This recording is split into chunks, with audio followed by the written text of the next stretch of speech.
Hello students, welcome to Sankalp Learning Solutions.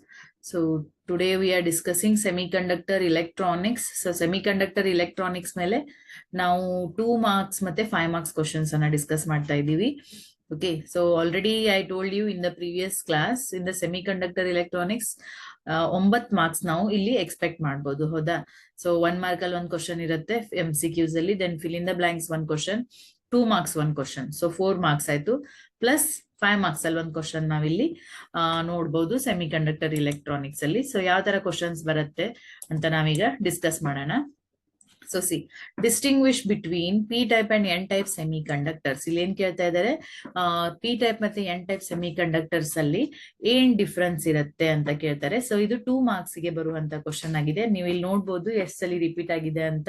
So this question is asked in 2014, 2016, 17, 18, 18 March, then 2022. Okay, so in every year they have asked this question.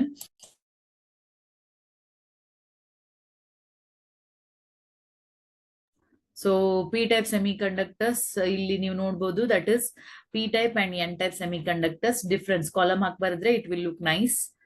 Okay, so P-type semiconductor andre pure semiconductor is doped with elements of third group. Okay, so ಇಲ್ಲಿ ಏನಾಗುತ್ತೆ, P type ಮತ್ತೆ N type ಇದು extrinsic semiconductor types ಆಗುತ್ತೆ students. Okay, so semiconductors ಅಲ್ಲಿ 2 types ಇದೆ, intrinsic semiconductor and the extrinsic semiconductor. ಇಲ್ಲಿ ಏನಾಗುತ್ತೆ ಅಂದ್ರೆ ಎಕ್ಸ್ಟ್ರಿನ್ಸಿಕ್ ಸೆಮಿಕಂಡಕ್ಟರ್ ಅಲ್ಲಿ 2 ಟೈಪ್ ಬರುತ್ತೆ, P type and the N type semiconductor.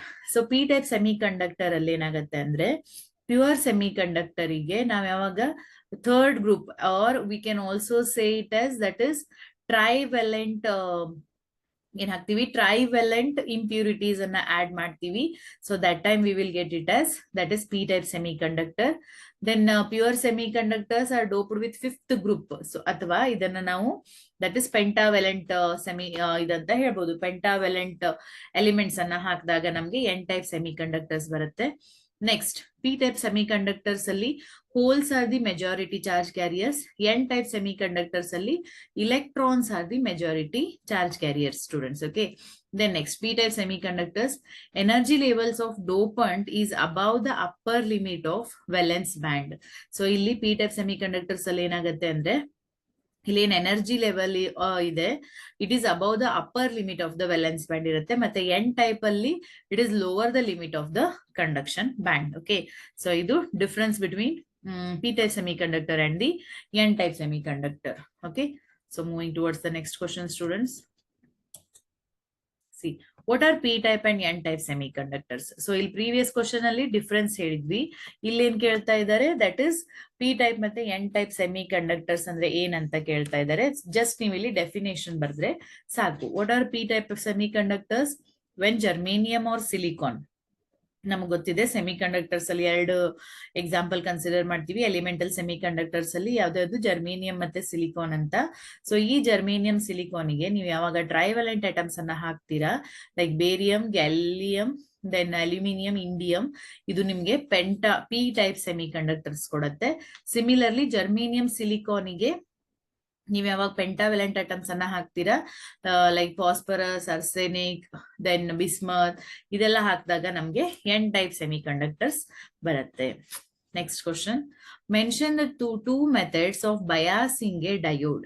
So ಈ ಲೆಸನ್ ಅಲ್ಲಿ ನಾವೇನ್ ಸ್ಟಡಿ ಮಾಡ್ತೀವಿ, ಡಯೋಡ್ಸ್ ಅನ್ನ ಬಯಾಸಿಂಗ್ ಮಾಡ್ತಾರೆ. ಸೊ ಬಯಾಸಿಂಗ್ ಅಂದ್ರೆ ಏನು, ನಮ್ದೇನ್ ಪಿ ಟೈಪ್ ಮತ್ತೆ ಎನ್ ಟೈಪ್ ಮಟೀರಿಯಲ್ ಇದೆ, when it is connected. So ನಮ್ದು ಪಿ ಟೈಪ್ ಮತ್ತೆ ಎನ್ ಟೈಪ್ ಏನ್ ಮಟೀರಿಯಲ್ ಇರುತ್ತೆ,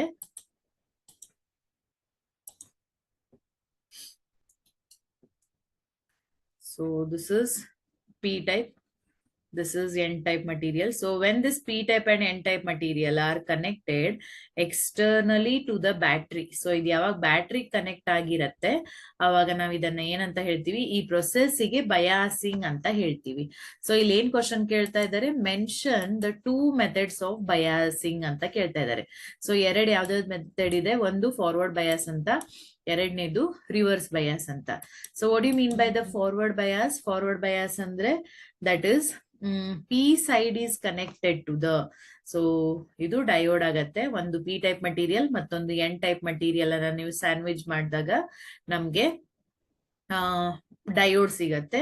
ಈ ಡಯೋಡ್ ಅಲ್ಲಿ ಪಿ ಟೈಪ್ ಮಟೀರಿಯಲ್ ಅನ್ನ ಬ್ಯಾಟ್ರಿ ಇದ್ದು ಪಾಸಿಟಿವ್ ಸೈಡ್ ಮತ್ತೆ ನೆಗೆಟಿವ್ ಸೈಡು ಎನ್ ಟರ್ಮಿನಲ್ಗೆ ಎನ್ ಟೈಪ್ ಮಟೀರಿಯಲ್ ಕನೆಕ್ಟ್ ಇದ್ದಾಗ ಇದನ್ನ ನಾವೇನಂತ ಹೇಳ್ತೀವಿ, ಫಾರ್ವರ್ಡ್ ಬಯಾಸಿಂಗ್ ಅಂತ ಹೇಳ್ತೀವಿ. ಸೊ ನಮ್ಮ ಹತ್ರ ಎಷ್ಟು ಟೈಪ್ ಆಫ್ ಬಯಾಸಿಂಗ್ ಇದಾವೆ? 2 types of biasing are there, that is forward biasing and the reverse biasing. Forward biasing ಅಲ್ಲಿ ಏನಾಗುತ್ತೆ, P ಅಂದ್ರೆ positive, so P side is connected to the positive terminal and N side is connected to the negative terminal. ಗೊತ್ತಾಯ್ತಲ್ಲ? Okay, so ಹಾಗಾದ್ರೆ reverse biasing ಅಂದ್ರೆ ಏನಂತ ನೋಡೋಣ students. So reverse biasing ಅಂತ ಅಂದ್ರೆ this is P type, this is N type. Reverse ಅದ್ರದ್ದೇನ್ statement ಹೇಳಿದ್ರಿ ಅದ್ರ ವಿರುದ್ಧ, that is P type is connected to negative, P type is connected to negative terminal and N type is connected to positive terminal. This is called as the reverse biasing. ಗೊತ್ತಾಯ್ತಲ್ಲ? So forward biasing, reverse biasing. Next question. What are semiconductors? Mention the 2 types of the semiconductors. So semiconductors ಅಂದ್ರೇನು, ಅದರಲ್ಲಿ ಯಾವುದು 2 types ಇದೆ ಅಂತ ಕೇಳ್ತಾ ಇದ್ದಾರೆ. A class of materials whose electrical conductivity lies between those of conductors and non-conductors are called as the semiconductors. So semiconductor ಅಂತ ಅಂದ್ರೆ ನಮ್ಮ ಹತ್ರ 3 ಟೈಪ್ ಮಟೀರಿಯಲ್ ಇದೆ, that is conductor, insulator and the semiconductor. So ಈ semiconductor ಅನ್ನೋದೇನಾಗುತ್ತೆ, ಇದ್ರ conductivity conductors ಮತ್ತೆ insulator ಮಧ್ಯದಲ್ಲಿರುತ್ತೆ. Okay, so ಇದು conductor ಕೂಡ ಅಲ್ಲ, ಇನ್ಸುಲೇಟರ್ ಕೂಡ ಅಲ್ಲ, ಅದ್ರ ಮಧ್ಯದಲ್ಲಿ ಇದ್ರ ಕಂಡಕ್ಟಿವಿಟಿ ಇರುತ್ತೆ. ಆ ತರ ಮಟೀರಿಯಲ್ಸ್ ಗೆ ನಾವು ಸೆಮಿ ಕಂಡಕ್ಟರ್ಸ್ ಅಂತ ಹೇಳ್ತೀವಿ. ಅವ್ರು ಏನ್ ಕೇಳ್ತಾ ಇದ್ದಾರೆ, mention the 2 types of the semiconductors. So here there are 2 types of the semiconductors. Those are intrinsic semiconductors and the extrinsic semiconductors. Okay, so intrinsic semiconductor ಮತ್ತೆ extrinsic semiconductor 2 ಟೈಪ್ ಇದಾವೆ ಅಂತ ನಾವಿಲ್ಲಿ ಹೇಳ್ಬೋದು. ಸೊ ಇಂಟ್ರಿನ್ಸಿಕ್ ಸೆಮಿಕಂಡಕ್ಟರ್ ಅಂದ್ರೆ ಅದು pure semiconductors ಆಗತ್ತೆ. Extrinsic semiconductors ಅಂತ ಅಂದ್ರೆ ಪ್ಯೂರ್ ಸೆಮಿಕಂಡಕ್ಟರಿಗೆ ಯಾವಾಗ ನೀವು ಇಂಪ್ಯೂರಿಟೀಸ್ ಅನ್ನ ಆಡ್ ಮಾಡ್ತೀರಾ ಅದು ಎಕ್ಸ್ಟ್ರಿನ್ಸಿಕ್ ಸೆಮಿಕಂಡಕ್ಟರ್ ಆಗತ್ತೆ. ಆಯ್ತಾ? Next question. What is mean by doping? Mention the 2 types of doping agents. So what is mean by doping ಅಂದ್ರೆ ನೋಡಿ students, the process of adding impurity to a semiconductor is called as doping. So doping ಅನ್ನೋದೊಂದು process ಇದೆ. So ಈ doping ಅಂದ್ರೆ ಏನು? Doping ಅಂತ ಅಂದ್ರೆ ನೀವು ಯಾವಾಗ ದ ಪ್ರೊಸೆಸ್ ಆಫ್ ಆಡಿಂಗ್, ನೀವೇನ್ ಮಾಡ್ತಾ ಇದ್ದೀರಾ, ಇಲ್ಲಿ ಆಡ್ ಮಾಡ್ತಾ ಇದ್ದೀರಾ. ನಿಮ್ಮ ಹತ್ರ ಇಲ್ಲಿ ಜರ್ಮೇನಿಯಂ ಅಥವಾ ಸಿಲಿಕಾನ್ ಇದೆ. ಈ ಜರ್ಮೇನಿಯಂ ಅಥವಾ ಸಿಲಿಕಾನಿಗೆ ನೀವು ಇಂಪ್ಯೂರಿಟೀಸ್ ಅನ್ನ ಆಡ್ ಮಾಡ್ತೀರಾ. ಈ ಪ್ರೊಸೆಸ್ಸಿಗೆ ನಾವೇನಂತ ಕರಿತೀವಿ, ಈ ಪ್ರೊಸೆಸ್ಸಿಗೆ ಈ ಪ್ರೊಸೆಸ್ಸಿಗೆ ಡೋಪಿಂಗ್ ಅಂತ ಕರಿತೀವಿ. ಮತ್ತೆ ನಮ್ಮ ಹತ್ರ ಏನ್ ಹೇಳ್ತಾ ಇದ್ದಾರೆ, mention the 2 types of the doping agents. ಅಂದ್ರೆ ಇಲ್ಲಿ ನಾವು ಯಾವ ರೀತಿಯಾದಂತ ಮಟೀರಿಯಲ್ ಅನ್ನ ಯೂಸ್ ಮಾಡ್ತೀವಿ, ಅದರಲ್ಲಿ ಎಷ್ಟು ಟೈಪ್ ಇದೆ. That is there are 2 types of doping agents. Those are pentavalent atoms, which are called as the donors, like phosphorus, arsenic, bismuth, right? Then trivalent atoms, those are called as acceptors. So boron ide, gallium ide, indium, aluminium. So idella ಏನಾಗುತ್ತೆ, example for the doping agent. So doping agent ಅಲ್ಲಿ mainly ನಾವು trivalent ಮತ್ತೆ pentavalent ಅನ್ನ use ಮಾಡ್ತೀವಿ. So trivalent ಮತ್ತೆ pentavalent ಗೆ ಯಾವ್ದು example ಬರುತ್ತೆ ಅನ್ನೋದು ನಿಮ್ಗೆ ನೆನಪಿರ್ಬೇಕು. Next question students, what is rectification? Mention any 2 types of rectifiers. So rectification ಅಂದ್ರೆ ಏನು? ಸೊ ರೆಕ್ಟಿಫಿಕೇಶನ್ ಅಂದ್ರೆ ಇದು ಒಂದು ಪ್ರೊಸೆಸ್ ಆಗಿದೆ. ಸೊ ಯಾವ ತರ ಪ್ರೊಸೆಸ್ ನೋಡಿ, the process of converting AC into pulsating DC ಅಂದ್ರೆ ಪ್ರೊಸೆಸ್ ಆಫ್ ಕನ್ವರ್ಟಿಂಗ್. ನಮ್ಗೆ ಗೊತ್ತಿದೆ we have alternating current and the direct current. So ಇದು ರೆಕ್ಟಿಫಿಕೇಶನ್ ಅಲ್ಲಿ ಏನಾಗುತ್ತೆ ಅಂತ ಅಂದ್ರೆ ಇದು ಕನ್ವರ್ಟ್ ಮಾಡ್ತಾ ಇದೆ AC into DC. So AC ಇದ್ದದನ್ನ DC ಆಗಿ ಕನ್ವರ್ಟ್ ಮಾಡ್ತಾ ಇದೆ, ಅಂದ್ರೆ ಅಲ್ಟರ್ನೇಟ್ ಕರೆಂಟ್ ಇದ್ದದನ್ನ ಡೈರೆಕ್ಟ್ ಕನೆಕ್ಟ್ ಆಗಿ ಕನ್ವರ್ಟ್ ಮಾಡ್ತಾ ಇದೆ. That process is called as rectification. ಆ ಪ್ರೊಸೆಸ್ಸಿಗೆ ರೆಕ್ಟಿಫಿಕೇಶನ್ ಅಂತ ಹೇಳ್ತೀವಿ. Mention any 2 types of the ರೆಕ್ಟಿಫೈಯರ್ಸ್ ಅಂತ ಕೇಳ್ತಾ ಇದ್ದಾರೆ. The electronic circuits which bring about the rectification are called as the rectifiers. So we have two types of rectifiers here, students, that is full wave rectifier and the half wave rectifier. So ಎರಡು ರೀತಿಯಾದಂತ rectifiers ಇದಾವೆ, full wave rectifier ಮತ್ತೆ half wave rectifier. ಆಯ್ತಾ? Next question ನೋಡಿ. Explain the working of a forward bias PN junction diode. So forward bias PN junction diode ಯಾವ ರೀತಿಯಾಗಿ work ಮಾಡುತ್ತೆ ಅನ್ನೋದನ್ನ ನಾವಿಲ್ಲಿ ಎಕ್ಸ್ಪ್ಲೇನ್ ಮಾಡಬೇಕಾಗಿದೆ. ಸೊ ಇದು 2 ಮಾರ್ಕ್ಸಿಗೂ ಬರ್ಬೋದು, 3ಗೂ ಬರ್ಬೋದು, ಕೆಲವೊಂದ್ಸಲಿ 5 ಮಾರ್ಕ್ಸಿಗೆ ಕೂಡ ಬರೋ ಚಾನ್ಸಸ್ ಇರುತ್ತೆ ಅಂತ ನಾನಿಲ್ಲಿ ಹೇಳಲಿಕ್ಕೆ ಇಷ್ಟಪಡ್ತೀನಿ. ಆಯ್ತಾ? ನೋಡಿ, so explain the working of A forward biasing PN junction. So first explanation ಅಲ್ಲಿ ಏನ್ ಬರೀರಿ ಅಂತ ಅಂದ್ರೆ, ಫಾರ್ವರ್ಡ್ ಬಯಾಸಿಂಗ್ ಅಂದ್ರೆ ಏನು? ಸೊ ಫಾರ್ವರ್ಡ್ ಬಯಾಸಿಂಗ್ ಅಂದ್ರೆ ದಟ್ ಈಸ್ ಡಯೋಡ್ ಅಂತೂ ನಮ್ಗೆಲ್ರಿಗೂ ಗೊತ್ತಿದೆ. ಸೊ ಆ ಡಯೋಡ್ಗೆ ಬ್ಯಾಟ್ರಿ ಕನೆಕ್ಟ್ ಮಾಡಿದಾಗ ಅದು ಏನಾಗತ್ತೆ, ಆ ಪ್ರೊಸೆಸ್ಗೆ ಬಯಾಸಿಂಗ್ ಅಂತ ಹೇಳ್ತೀವಿ. ಸೊ ನೀವು ಫಸ್ಟ್ ಇಲ್ಲಿ ಏನ್ ಬರಿಬೇಕಾಗತ್ತೆ ಅಂದ್ರೆ,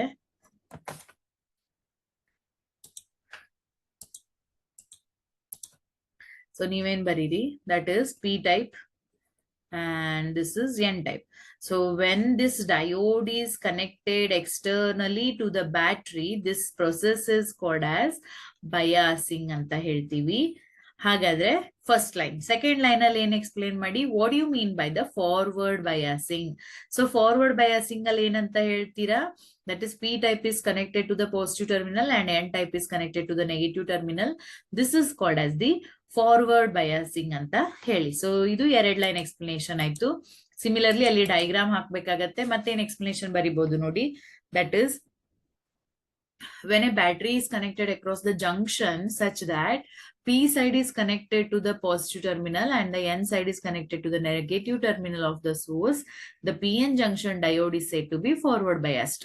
ಅಂದ್ರೆ forward bias explanation ಬರ್ದಿದೀವಿ. ನೆಕ್ಸ್ಟ್ ಏನಿದೆ ನೋಡಿ, the applied voltage opposes the junction potential difference and for values of the applied potential applied voltage greater than the junction potential difference, the charge carriers easily across the junction, easily it will cross. ಆಯ್ತಾ? So ಇಲ್ಲೇನಾಗತ್ತೆ ಅಂತಂದ್ರೆ, ನೀವೇನ್ voltage ಕೊಡ್ತೀರಾ ಆ voltage it will oppose the junction potential difference. So junction ಅಂದ್ರೆ ಏನು, ಅದೇನ್ P type ಮತ್ತೆ N type material ಅದೆರಡು ಇಲ್ಲಿ ಜಾಯಿನ್ ಆಗಿರತ್ತೆ.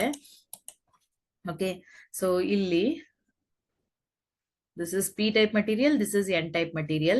So when it is externally connected to the battery, ಇದನ್ನ biasing ಅಂತಾರೆ. Forward biasing, P side is connected to positive, N side is connected to negative. ಇದು ಫಾರ್ವರ್ಡ್ ಬಯಾಸಿಂಗ್ ಆಯ್ತು, ಹೌದಲ್ಲ? Next ಏನಾಗುತ್ತೆ ನೋಡಿ ಸ್ಟೂಡೆಂಟ್ಸ್, ಇಲ್ಲಿ ನೀವು ಯಾವಾಗ ಇಲ್ಲಿ ವೋಲ್ಟೇಜ್ ಅಪ್ಲೈ ಮಾಡ್ತೀರಾ, ಹೌದಾ? ನೀವು ಇಲ್ಲಿ ಎಕ್ಸ್ಟರ್ನಲ್ ವೋಲ್ಟೇಜ್ ಅಂದ್ರೆ ಬ್ಯಾಟ್ರಿ ಕನೆಕ್ಟ್ ಮಾಡಿದೀರಾ ಅಂದ್ರೆ ವೋಲ್ಟೇಜ್ ಸಪ್ಲೈ ಮಾಡ್ತಾ ಇದ್ದೀರಾ.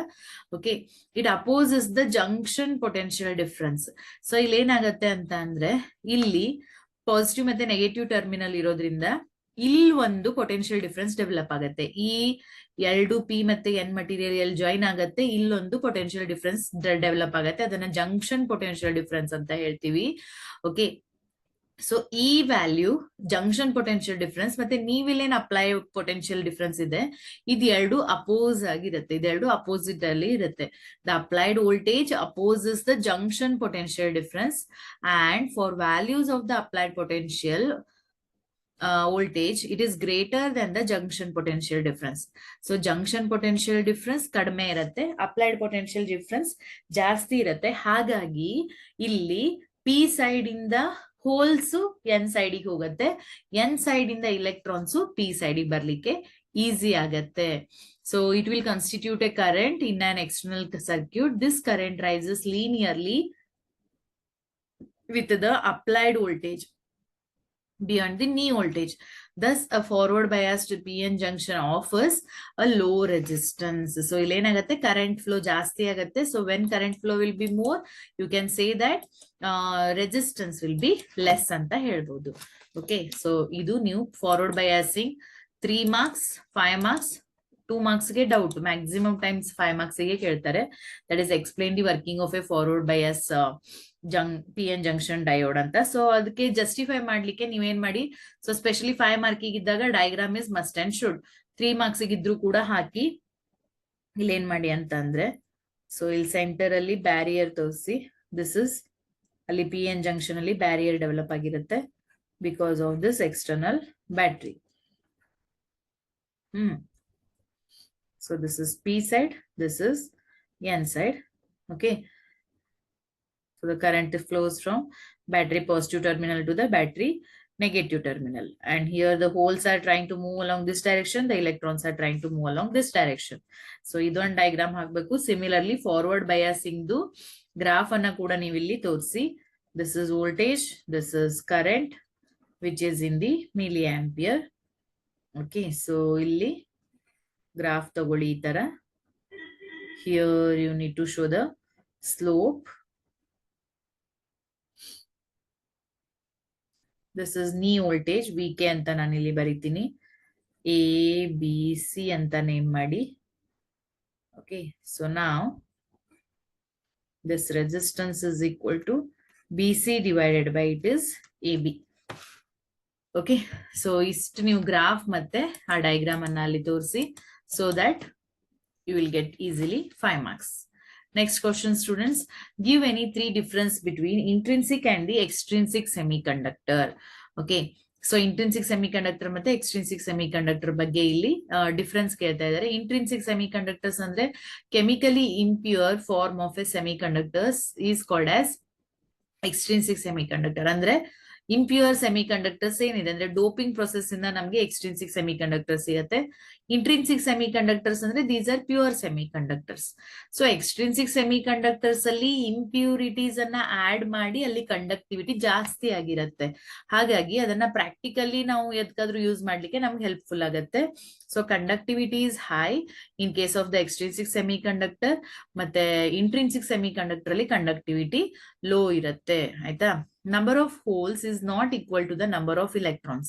ಸೊ ಇಲ್ಲೊಂದು ಪಾಯಿಂಟ್ ನೀವೇನ್ ಗೊತ್ತಿರ್ಬೇಕು ಅಂದ್ರೆ ಇಂಟ್ರಿನ್ಸಿಕ್ ಸೆಮಿ ಕಂಡಕ್ಟರ್ ಅನ್ನೋದೇನು ಪ್ಯೂರ್ ಸೆಮಿ ಕಂಡಕ್ಟರ್. ಇಲ್ಲಿ number of holes is equal to the number of electrons. ಎಲ್ಲಿ? ಇಂಟ್ರಿನ್ಸಿಕ್ ಸೆಮಿ ಕಂಡಕ್ಟರ್ ಅಲ್ಲಿ. What about the extrinsic semiconductor? In case of extrinsic semiconductor number of holes is not equal to number of electrons. ಹಾಗಾದ್ರೆ ಯಾವ ತರ ಇರುತ್ತೆ ಇಲ್ಲಿ? Suppose ನೀವು P type material ತಗೊಂಡ್ರೆ, because extrinsic ಅಲ್ಲಿ 2 types ಇದೆ ಸ್ಟೂಡೆಂಟ್ಸ್, ಪಿ ಟೈಪ್ ಮತ್ತೆ ಎನ್ ಟೈಪ್ ಅಂತ. So P type semiconductors ಅನ್ನ ಕನ್ಸಿಡರ್ ಮಾಡಿದ್ರೆ ಇಲ್ಲಿ number of holes will be greater than the number of electrons. Similarly ನೀವು ಎನ್ ಟೈಪ್ ಕನ್ಸಿಡರ್ ಮಾಡಿದಾಗ number of electrons will be greater than the number of holes. ಗೊತ್ತಾಯ್ತಲ್ಲ? Okay, so this is the difference between extrinsic semiconductor and the intrinsic semiconductor.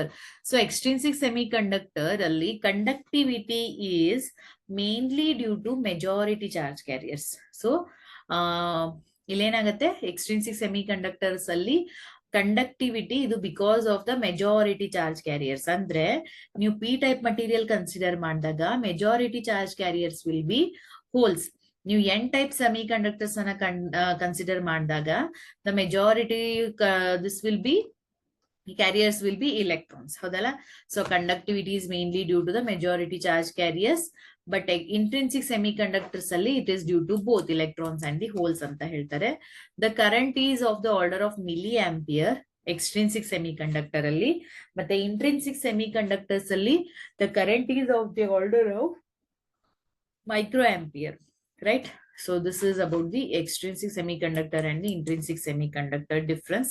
Again 5 marks ಕೂಡ ಕೇಳಬಹುದು, ಹಾಗಾಗಲ್ಲ 5 points ಇದೆ, ನಿಮ್ಗೆ 5 points ನೆನಪಿರ್ಬೇಕಾಗತ್ತೆ. Okay students, then next ಇಲ್ಲಿ ಯಾವ ತರ, ಇಲ್ಲಿ ಒಂದೇನ್ ಕ್ವಶನ್ ಡಿಸ್ಕಸ್ ಮಾಡಿದ್ವಿ, forward biasing junction diode explain ಮಾಡ್ಲಿಕ್ಕೆ ಹೇಳಿದ್ದಾರೆ. ಅದೇ ರೀತಿಯಾಗಿ ನಾವು ಇಲ್ಲಿ ಮತ್ತೊಂದು ಯಾವ ಕ್ವಶನ್ ಎಕ್ಸ್ಪೆಕ್ಟ್ ಮಾಡ್ಬೋದು ಅಂದ್ರೆ reverse biasing junction diode. So ನಾವಿಲ್ಲಿ ಏನ್ ಎಕ್ಸ್ಪ್ಲೇನ್ ಮಾಡೋಣ, reverse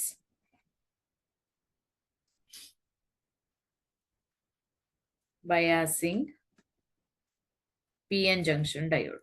okay, so forward biasing ಆಯ್ತು, ರಿವರ್ಸ್ ಬಯಾಸಿಂಗ್ ನಾವಿಲ್ಲಿ ನೋಡೋಣ. So reverse biasing junction diode ಅಲ್ಲಿ ಇಲ್ಲೇನಾಗತ್ತೆ, ಸೊ ಅಲ್ಲಿ ಯಾವ ತರ ಹೇಳಿದ್ರಿ ಅದ್ರ ಸ್ವಲ್ಪ ಅಪೋಸಿಟ್ ಆಗಿ ಬರಿಬೇಕು.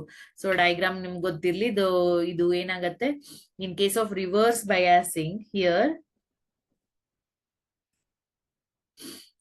this is P, this is N. P ತಗೊಳ್ಳಿ, ಈ ಕಡೆ N ತಗೊಳ್ಳಿ, and here you can show the battery. So P type is connected to negative terminal, N type is connected to the positive terminal. Okay, then next this is current, and this is voltage. So reverse biasing PN junction diode. Okay, so graph and the biasing diagram is very, very important, students. Okay, so Elaine explain madi, that is in case of the reverse biasing PN junction diode. In case of reverse biasing PN junction diode, here what happens, that is P type is connected to the negative terminal and N type is connected to the positive terminal of the battery anta heli. Then after that you can say that in this case, so allenagittu applied voltage alli opposes the barrier potential difference. So illen heltira andre ee case alli, reverse biasing case alli, the applied voltage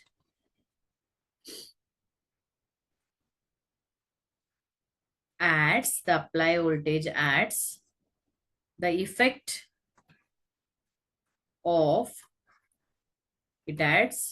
of junction potential difference, and hence majority carriers cannot cross the junction. Therefore it cannot cross the junction anta ಹೇಳ್ತಾರೆ. ಹಾಗಾಗಿ the current through the circuit is practically zero. So ಇಲ್ಲಿ ಏನಾಗತ್ತೆ ಅಂತ ಅಂದ್ರೆ majority carriers will not cross that junction. So ಅಲ್ಲೇನ್ ನಾವಲ್ಲಿ barrier junction ಏನ್ ತೋರಿಸ್ತಾ ಇದೀವಿ ಕ್ರಾಸ್ ಲೈನ್ ಇಂದ, ಅದು ಕ್ರಾಸ್ ಮಾಡಲ್ಲ ಯಾವುದು ಮೆಜಾರಿಟಿ ಚಾರ್ಜ್ ಕ್ಯಾರಿಯರ್ಸ್. ಹಾಗಾಗಿ ಇಲ್ಲಿ ಏನಾಗತ್ತೆ ಅಂದ್ರೆ practically the current value is zero, or you can also say it as it is very, very negligible ಅಂತ ನಾವಿಲ್ಲಿ ಹೇಳ್ಬೋದು ಸ್ಟೂಡೆಂಟ್ಸ್. ಓಕೆ, ಸೊ ಇಲ್ಲಿ ನೀವು ಯಾವ ರೀತಿಯಾಗಿ ಅಪ್ಲೈಡ್ ವೋಲ್ಟೇಜ್ ಅನ್ನ ಹೆಚ್ಚು ಮಾಡ್ತಾ ಹೋಗ್ತೀರಾ, gradually how you increase the voltage, applied voltage, a very small current it will result here. Okay, and that voltage, ad yav voltage ige aa tara current namge sudden agi increase agod kaansutte, aa voltage ige breakdown voltage anta heltivi. So that particular voltage at where we will get sudden increase in the current, that is called as ಏನಂತ ಹೇಳ್ಬೋದು, break down voltage ಅಂತ ಹೇಳ್ತಾರೆ. So reverse biasing ಮತ್ತೆ forward biasing proper ಆಗಿ study ಮಾಡಿ. ಇಲ್ಲಿ next question ಏನಿದೆ, full wave rectification. So what is full wave rectification, what is full wave rectifier ಅನ್ನೋದನ್ನ ನೋಡೋಣ. ಇಲ್ಲೂ ಕೂಡ ನೀವೇನ್ ಮಾಡ್ಬೇಕಾಗತ್ತೆ, with diagram you need to explain this. So see ಏನಂತ ಹೇಳ್ತಾರೆ ಕ್ವಶನ್, ಅವ್ರಿಗೆ ಯಾವ ರೀತಿಯಾಗಿ ಕೇಳ್ಬೋದು ಅಂತ ಅಂದ್ರೆ, what is full wave rectifier, explain its working. So full wave rectifier, explain the working of full wave rectifier, indicate the wave diagram anta kuda helbodu. Okay, so full wave rectification andre enanta nodana. Already namge rectification andre gottide. It is a process where we can convert AC into DC. So full wave ಮತ್ತೆ half wave ಗೆ ಏನು difference ಇದೆ, full wave rectification ಅಲ್ಲಿ complete cycle ಅಂದ್ರೆ complete ಏನ್ AC cycle ಇದೆ, it will get converted into DC. Half wave rectifier ಅಲ್ಲಿ ಏನಾಗತ್ತೆ, ಅಲ್ಲಿ ಒಂದ್ ಪಾರ್ಟ್ ಮಾತ್ರ AC ಇದ್ದು DC ಆಗಿ ಕನ್ವರ್ಟ್ ಆಗತ್ತೆ. ಆಯ್ತಾ, second difference is half wave rectifier ಅಲ್ಲಿ ಒಂದೇ ಡಯೋಡ್ ಯೂಸ್ ಮಾಡ್ತೀರಾ, ಫುಲ್ ವೇವ್ ರೆಕ್ಟಿಫೈಯರ್ ಅಲ್ಲಿ 2 ಡಯೋಡ್ಸ್ ಇರುತ್ತೆ ಅಂತ ಹೇಳ್ಬೋದು. ಸೊ ಹಾಗಾದ್ರೆ ಏನ್ ಎಕ್ಸ್ಪ್ಲನೇಷನ್ ಇದೆ ನೋಡೋಣ. The process in which both the halves of AC are rectified to obtain a pulsating direct, ಅಂದ್ರೆ direct current, is known as full wave rectification. ಏನಿದು, it is a process where both the halves of AC, ಅಂದ್ರೆ ನಾನು ನಿಮ್ಗೆ diagram ಪ್ರಕಾರ ಹೇಳ್ಬೇಕು ಅಂತ ಅಂದ್ರೆ ನಿಮ್ಗೆ ಈಗ ಆಲ್ರೆಡಿ ಗೊತ್ತಿದೆ, ಬಿಕಾಸ್ AC ಚಾಪ್ಟರ್ ಅನ್ನ ಕಲ್ತಿರ್ತೀರಾ, ಅಲ್ಟರ್ನೇಟಿಂಗ್ ಕರೆಂಟ್. ಇಲ್ಲಿ ನೋಡಿ, ಇದು ನಮ್ದು AC ಡಯಾಗ್ರಾಮ್, ಹೌದಾ. So this is first half cycle, next half cycle, first half next half, ಈ ತರ ಕಂಟಿನ್ಯೂ ಆಗ್ತಾ ಹೋಗುತ್ತೆ. This is positive half cycle, this is negative half cycle. So ಇಲ್ಲಿ ಏನಾಗತ್ತೆ ಅಂದ್ರೆ, ಇದೇನ್ ಪಾಸಿಟಿವ್ ಹಾಫ್ ಸೈಕಲ್ ಇದೆ ಮತ್ತೆ ನೆಗೆಟಿವ್ ಹಾಫ್ ಸೈಕಲ್, ಇದು ಫುಲ್ ಇದು ಕನ್ವರ್ಟ್ ಆಗತ್ತೆ ಏನಾಗಿ, DC ಆಗಿ. ಓಕೆ, ಅದನ್ನೇ ಅಲ್ಲಿ ಹೇಳ್ತಾ ಇದ್ದಾರೆ. This process is called as full wave rectification. a transformer with a center tap is used for a full wave rectification. So first ನಾನು ಇಲ್ಲಿ ಓದ್ತೀನಿ, then after that ನಾನು ನಿಮಗೆ ಡಯಾಗ್ರಾಮ್ ಪ್ರಕಾರ ಎಕ್ಸ್ಪ್ಲೇನ್ ಮಾಡ್ತೀನಿ. ಇಲ್ಲಿ ನೋಡಿ, ಇಲ್ಲಿ ಏನ್ ಮಾಡ್ತಿದೀವಿ ಅಂದ್ರೆ ಟ್ರಾನ್ಸ್ಫಾರ್ಮರ್ಸ್ ನ ಯೂಸ್ ಮಾಡ್ತಾ ಇದೀವಿ for full wave rectification. Input contents, so ಇಲ್ಲೇನ್ ಇನ್ಪುಟ್ ಕೊಡ್ತಾ ಇದ್ದೀರಾ, ಇನ್ಪುಟ್ ಎ ಸಿ ಆಗಿರತ್ತೆ. ಆಬ್ವಿಯಸ್ಲಿ ಎ ಸಿ ಅನ್ನ ಡಿ ಸಿ ಆಗಿ ಕನ್ವರ್ಟ್ ಮಾಡ್ತಾ ಇದ್ದೀರಾ ಅಂದ್ರೆ ಇನ್ಪುಟ್ ಏನಾಗಿರ್ಬೇಕು, input should be A C ಆಗಿರ್ಬೇಕು. Input must be A C ಅಂತ ನಾವಿಲ್ಲಿ ಹೇಳ್ತಾ ಇದೀವಿ. Okay, a minimum of 2 diodes are used at the secondary of the transformer. So ಇಲ್ಲೇನಾಗತ್ತೆ, 2 diodes ಅನ್ನ ಯೂಸ್ ಮಾಡ್ತೀವಿ, ಬಿಕಾಸ್ ಒಂದ್ ಹಾಫ್ ಸೈಕಲ್ ಅಲ್ಲಿ ಒಂದ್ ಡಯೋಡ್ ವರ್ಕ್ ಆಗುತ್ತೆ, ಮತ್ತೊಂದು ಹಾಫ್ ಸೈಕಲ್ ಅಲ್ಲಿ ಮತ್ತೊಂದು ಡಯೋಡ್ ವರ್ಕ್ ಆಗುತ್ತೆ. ಹಾಗಾಗಿ 2 diodes are used. A load resistance is connected between the junction of the N type of the semiconductor and the center type. So ಇಲ್ಲೇನ್ explanation ಇದೆ ಅದೇ ಪ್ರಕಾರ ಡಯಾಗ್ರಾಮ್ ಬರುತ್ತೆ. ಸೊ ಯಾರಿಗೆ ಎಕ್ಸ್ಪ್ಲನೇಷನ್ ನೆನ್ಪಿಡ್ಲಿಕ್ಕೆ ಈಸಿ ಆಗುತ್ತೆ, ಎಕ್ಸ್ಪ್ಲನೇಷನ್ ನೆನ್ಪಿಡಿ. ಯಾರಿಗೆ ಡಯಾಗ್ರಾಮ್ ನೆನ್ಪಿಡಕ್ಕೆ ಈಸಿ ಆಗುತ್ತೆ, ಡಯಾಗ್ರಾಮ್ ನೆನ್ಪಿಟ್ಕೊಂಡು ಅದನ್ನ ನೋಡ್ತಾ ಕೂಡ ಇಲ್ಲಿ ನಾವಿಲ್ಲಿ ಬರಿಬಹುದು ಸ್ಟೂಡೆಂಟ್ಸ್. ಓಕೆ, ಸೊ ಇಲ್ಲೇನಾಗುತ್ತೆ ನೆಕ್ಸ್ಟ್ ಅಂದ್ರೆ, during the first half cycle diode D1 will be forward biased and D2 will be reverse biased, so that the current flows from B to the center tap ಅಂತ ಹೇಳ್ತಾರೆ. So ಇಲ್ಲಿ ಏನಾಗುತ್ತೆ ಅಂತಂದ್ರೆ, first current D1 will be forward biased. So D1 forward biased ಇರುತ್ತೆ, D2 reverse biased ಇರುತ್ತೆ. ಹಾಗಾಗಿ current ಏನಾಗುತ್ತೆ, D1 through ಮಾತ್ರ ಪಾಸ್ ಆಗುತ್ತೆ, right, for the first half cycle. In the second half cycle what happens, D2 will be forward biased and D1 will be reversed biased. ಹಾಗಾಗಿ D2 through ಮಾತ್ರ current pass ಆಗುತ್ತೆ, so that completely AC is getting converted into DC. ನೀವು ಇಲ್ಲಿ diagram ಅಲ್ಲಿ ನೋಡಬಹುದು. So ಇಲ್ಲಿ ನೋಡಿ, AC input ಕೊಡ್ತಾರೆ ಅಂತ ಹೇಳಿದ್ವಿ. ಸೊ ನೀವು ಇಲ್ಲಿ ಅಬ್ಸರ್ವ್ ಮಾಡಬಹುದು, here we have the AC input. This is our AC input, right? Then next, this is a transformer. So illi transformer ide. Then next, a center tap. So illi center tap ide. It is connected to the external load. Andre illi resistance connect madidare, illi nodbodu illi. This is in the output. So 2 diodes are used anta helidvi. So this is D1, this is D2. ಗೊತ್ತಾಯ್ತಲ್ಲ? So ಇದು ಯಾವ ರೀತಿಯಾಗಿ setup ಇರುತ್ತೆ ಅಂದ್ರೆ, so this is P type and this is N type. This is P type, this is N type. So first half cycle ಇದು A C ಇದ್ದು ಕೆಳಗಡೆ picture ಕೊಟ್ಟಿದ್ದಾರೆ, this is your A C. Okay, so ಇದ್ರ ಕೆಳಗಡೆನೆ ನೀವು exam ಅಲ್ಲಿ D C ಕೂಡ ತೋರಿಸಿ. ಸೊ ಸ್ಟ್ರೇಟ್ ಆಗಿ ಡ್ರಾ ಮಾಡ್ಕೊಳ್ಳಿ. So first half is getting converted into this, next second half, next third half. ಆ ತರ ಅಂದ್ರೆ ಇಲ್ಲಿ ಲೈನ್ ಹಾಕೊಂಡು ನೀಟಾಗಿ ಡ್ರಾ ಮಾಡಿ ತೋರಿಸ್ಬೇಕು. ಸೊ ಇದೆಲ್ಲಿ ಬಂದಿದೆ ಅಲ್ಲೇ ನಿಮ್ಮ ಸೆಕೆಂಡ್ ವೇವ್ ಕಂಪ್ಲೀಟ್ ಆಗ್ಬೇಕು, ಇದೆಲ್ಲಿ ಬರುತ್ತೆ ಅಲ್ಲೇ ನಿಮ್ಮ ಥರ್ಡ್ ವೇವ್, ಇದೆಲ್ಲಿ ಬರುತ್ತೆ ಅದೇ ನಿಮ್ದು ಫೋರ್ತ್ ವೇವ್ ಕಂಪ್ಲೀಟ್ ಆಗ್ಬೇಕು. ಅಂದ್ರೆ ನೀವು ಕ್ಲಿಯರ್ ಆಗಿ ಏನ್ ತೋರಿಸ್ತಾ ಇದ್ದೀರಾ, each half cycle is getting converted into D C. ಹೌದಾ, ಆ ರೀತಿಯಾಗಿ ರೀಪ್ರೆಸೆಂಟ್ ಮಾಡ್ತಾ ಇದ್ದೀರಾ. ಸೊ ಅವ್ರು ಇಲ್ಲಿ ಏನ್ ಹೇಳ್ತಾರೆ ಅಂದ್ರೆ, ಫಸ್ಟ್ D1 ಏನಿರ್ಬೇಕು ಸ್ಟೂಡೆಂಟ್ಸ್, ಇಲ್ಲಿ ಫಾರ್ವರ್ಡ್ ಬಯಾಸ್ಡ್ ಇರ್ಬೇಕು. ಆ ರೀತಿಯಾಗಿ ಇದು ಟ್ರಾನ್ಸ್ಫಾರ್ಮರ್ ಮತ್ತೆ ಇಲ್ಲಿ ಸೆಂಟರ್ ಟ್ಯಾಪ್ ನಮ್ಗೆ ಇಲ್ಲಿ ಹೆಲ್ಪ್ ಮಾಡತ್ತೆ. So first D1 forward bias ಆದಾಗ ಫಸ್ಟ್ ಏನಾಗತ್ತೆ, the half cycle will get converted into D C. Next ಏನಾಗತ್ತೆ, D1 ರಿವರ್ಸ್ ಬಯಾಸ್ ಆಗತ್ತೆ, D2 ಫಾರ್ವರ್ಡ್ ಬಯಾಸ್ ಆಗತ್ತೆ. ಆವಾಗ ಕೆಳಗಡೆದೇನಿದೆ ಹಾಫ್ ಸೈಕಲ್ ಇದೆ, this will get converted into D C. Next again reverse, D1 is forward bias, D2 is reverse bias. ಈ ತರ complete AC ಅನ್ನೋದು DC ಆಗಿ ಕನ್ವರ್ಟ್ ಆಗತ್ತೆ. ಗೊತ್ತಾಯ್ತಲ್ಲ? So that explanation you have to write in the exam. So ಹಾಗಾದ್ರೆ the average DC is given by 2 times of VP divided by pi ಅಂತ ಹೇಳ್ತೀವಿ, right? So this is about the full wave rectification. So ಏನ್ full wave rectification ಅಲ್ಲಿ ಹೇಳಿದ್ರಿ, half wave rectification ಅಲ್ಲಿ ಏನಾಗತ್ತೆ ಅಂದ್ರೆ ಸ್ವಲ್ಪ ಚೇಂಜ್ ಆಗತ್ತೆ. ಅಲ್ಲಿ instead of 2 diodes you are using 1 diode ಅಷ್ಟೇ. So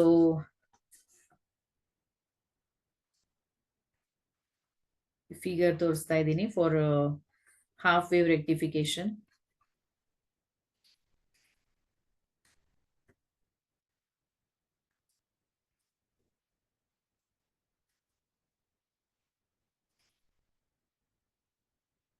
This is diode.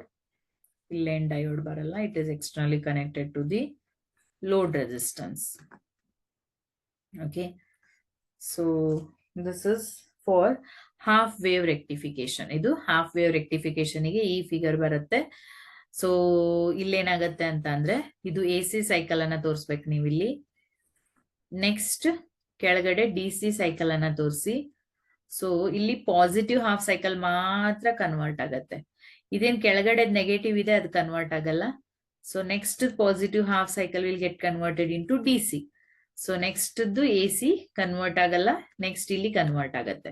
So ಅದೇನ್ ನೆಗೆಟಿವ್ ಹಾಫ್ ಸೈಕಲ್ ಇದೆ ಅದು ಕನ್ವರ್ಟ್ ಆಗೋದೇ ಇಲ್ಲ, ಯಾಕಂದ್ರೆ ಬರೀ ಇಲ್ಲಿ ಒಂದೇ ಡಯೋಡ್ ಇದೆ, ಹೌದಾ.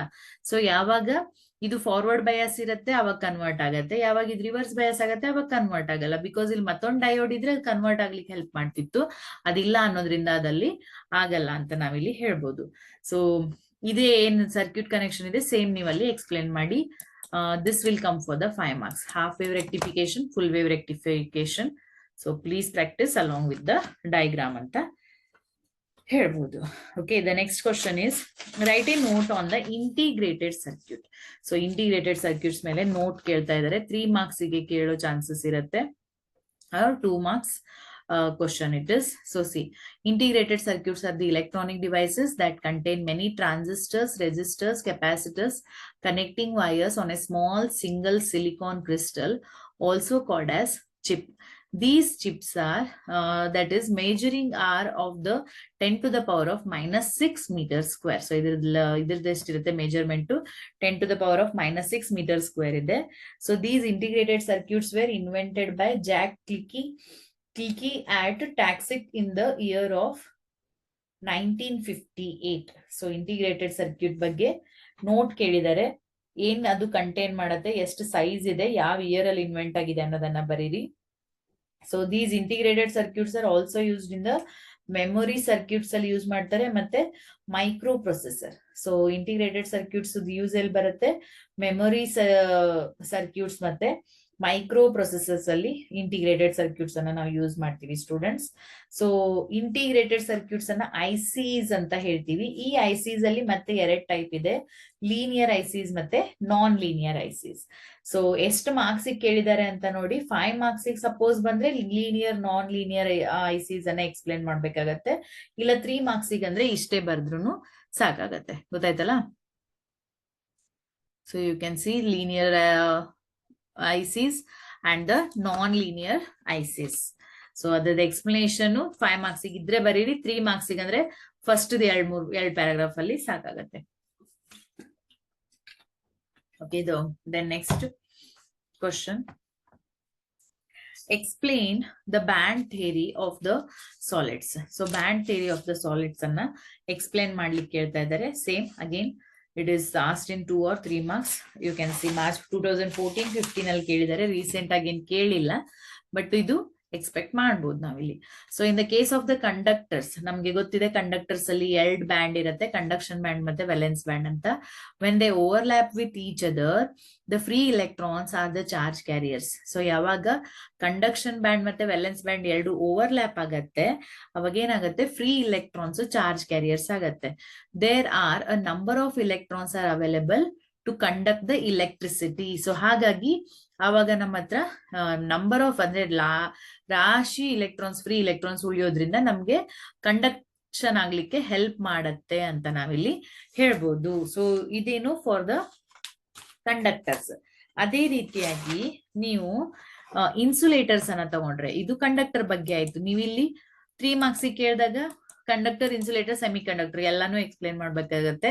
ಸೊ ಕಂಡಕ್ಟರ್ಸ್ ಅಲ್ಲಿ ಏನಾಗಿದೆ, conduction band and valence band 2 overlap ಆಗಿದೆ. So what about the insulators? In case of insulators there is a gap, wide gap ಅಂತ ಹೇಳ್ತಾ ಇದ್ದಾರೆ. ವೈಡ್ ಗ್ಯಾಪ್ ಅಂದ್ರೆ ತುಂಬಾ ಲಾರ್ಜ್ ಆದಂತ ಗ್ಯಾಪ್ ಇದೆ between the conduction band and the valence band. ಹಾಗಾಗಿ ಇಲ್ಲೇನಾಗಲ್ಲ, ಫ್ರೀ ಎಲೆಕ್ಟ್ರಾನ್ಸ್ ಕಂಡಕ್ಷನ್ ಬ್ಯಾಂಡ್ ಇಂದ ವೇಲೆನ್ಸ್ ಬ್ಯಾಂಡಿಗೆ ಹೋಗಲ್ಲ. It will not go from valence band to conduction band. So valence band ಇಂದ ಕಂಡಕ್ಷನ್ ಬ್ಯಾಂಡಿಗೆ ಹೋಗೋದೇ ಇಲ್ಲ, ಹಾಗಾಗಿ ಇದು ಇಲೆಕ್ಟ್ರಿಸಿಟಿ ಕಂಡಕ್ಟ್ ಮಾಡೋದೇ ಇಲ್ಲ. ಯಾವುದು? Insulators. What about the semiconductors? Semiconductors ಅಲ್ಲಿ ಗ್ಯಾಪ್ ಕಡಿಮೆ ಇರುತ್ತೆ compare to insulators. The semiconductors, the conduction band and the valence band are having very less forbidden energy gap. So ಇದೇನ್ gap ಇದೆ ಎದಕ್ಕೆ ಹೇಳಿ, ಕಂಡಕ್ಷನ್ ಬ್ಯಾಂಡ್ ಮತ್ತೆ valence ಬ್ಯಾಂಡ್ಗೆ, ಇದನ್ನ ಫಾರ್ಬಿಡನ್ ಎನರ್ಜಿ ಗ್ಯಾಪ್ ಅಂತ ಕೂಡ ಕರಿತೀವಿ. ಇದು ಇನ್ case of semi conductor it is less than 5 electron volt. It is less than the 5 electron volt. ಹಾಗಾಗಿ ಸ್ವಲ್ಪ ನೀವು ಟೆಂಪರೇಚರ್ ಹೆಚ್ಚು ಮಾಡಿದ್ರು ಏನ್ ಮಾಡ್ಬೋದು, ವೆಲೆನ್ಸ್ ಬ್ಯಾಂಡ್ ಇಂದ ಕಂಡಕ್ಷನ್ ಬ್ಯಾಂಡ್ ಗೆ ಇಲೆಕ್ಟ್ರಾನ್ಸ್ ಜಂಪ್ ಆಗ್ಬಹುದು. ಗೊತ್ತಾಗ್ತಾ ಇದೆಯಾ? So this is about the band theory of the solids ಅಂತ ಹೇಳ್ತೀವಿ ಸ್ಟೂಡೆಂಟ್ಸ್, ರೈಟ್? ಸೊ ಈ ತರ ಕ್ವಶನ್ಸ್ ಅನ್ನ ನಾವ್ ಇಲ್ಲಿ ಎಕ್ಸ್ಪೆಕ್ಟ್ ಮಾಡಬಹುದು. ನ್ಯೂಮ್ರಿಕಲ್ಸ್ ಏನ್ ಬರಲ್ಲ ಅಂತ ಹೇಳ್ತಾ ಇದ್ದಾರೆ according to the present blueprint. So once if they revise it ಆವಾಗ ನೋಡೋಣ. ಸೊ ಇದೆಲ್ಲ ಕ್ವಶನ್ಸ್ ಅನ್ನ ಪ್ರಾಕ್ಟೀಸ್ ಮಾಡಿ ಪ್ರಾಪರ್ ಆಗಿ. ಟೋಟಲ್ 9 ಮಾರ್ಕ್ಸ್ ಇದೆ. ಸೊ ಚಾಪ್ಟರ್ ಅನ್ನ ನೆಗ್ಲೆಕ್ಟ್ ಮಾಡಬೇಡಿ. Okay, so we will continue in the next class. Thank you.